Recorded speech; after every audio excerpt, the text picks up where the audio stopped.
Now, one of the most popular videos we have on our website and one of the most common emails we get is how to install a kitchen backsplash. These homeowners did a great job on their backsplash, and they didn't stop with just putting simple tiles up. They cut different sizes and shapes to really give it a distinctive look. Also, all the materials they used on the backsplash, same materials they used on the countertop, so boy, it blends just perfectly.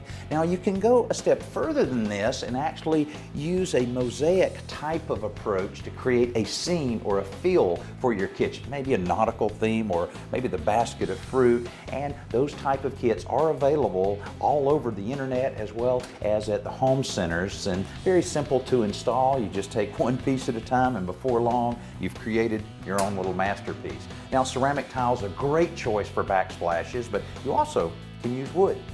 So let's talk backsplashes. I've seen tile, tin, stainless steel, plexiglass, something I rarely see but really gives a kitchen some character, beadboard. And here's the creator in this kitchen. This is Lisa Brody. Lisa, tell me about the inspiration behind beadboard.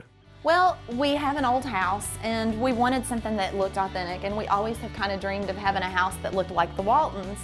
And so we just thought that the beadboard backsplash would be the way to go. This looks great. Now, really, I had to have really opened up this kitchen with that white. It really did. What we found is that, you know, because the house is older, there was not lighting underneath the cabinets. And so once we put the backsplash up and painted it that bright white color, it really brightened up our whole kitchen.